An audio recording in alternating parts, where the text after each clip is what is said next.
a product of Lake Elsinore Unified School District. I went to Temescal Canyon, and I had a wonderful law teacher there that kind of inspired me to go into teaching. When I was a classroom teacher, I had a student that was really struggling, and that was when the SEL program first started. I got support from someone who later became my teammate, but I just loved what she did and how she was able to help that particular student. And she told me that I should apply. So I did. I took my shot and got on the team. Being in a social emotional learning support provider, it's our job to support students with varying needs, supporting emotional regulation, self-management, being a voice, someone to listen to, someone for students to vent to, and learn how to work through problems that they may be having. She has an innate ability to see when somebody's in trouble. She's just a good listener and unassuming. Miss Camargo has helped me keep my emotions to myself and help myself calm down more. When I'm mad, I can't focus at all, and then when I'm happy, I'm ready to learn. I think she deserves this award for helping us kids who need help.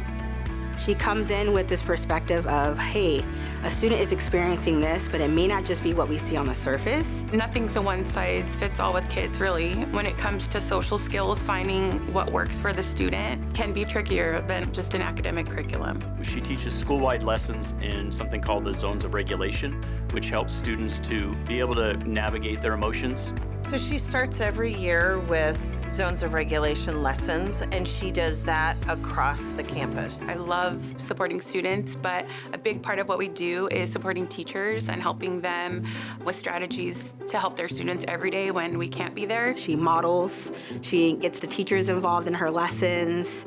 She's just so approachable. A lot of kids have problems accepting no for an answer. I didn't really like accepting the word no, and she's helped me change that. We will talk about the skill, talk about why we need it, how it relates to them at school, but also I like them to kind of think about how it affects them in the community and at home. When we returned from COVID, or even during COVID, we had to reshape our program to make the most impact on students. So Jennifer has been really instrumental in making sure that our program works well. She didn't accept status quo. She was always pushing the limits. How can I help? What more can I do? She's part of the team that develops our curriculum.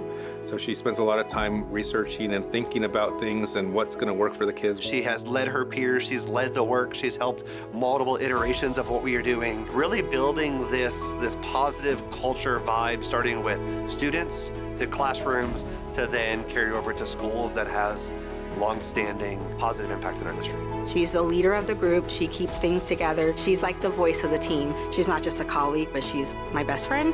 And everything that she does with a genuine heart. I don't think I'll ever be satisfied with just getting by or doing what I'm doing because things are always changing. The kids' needs are always changing, and staying on top of what's relevant to the kids and to the teachers, that's like a never-ending job. So I think that our work will never be done.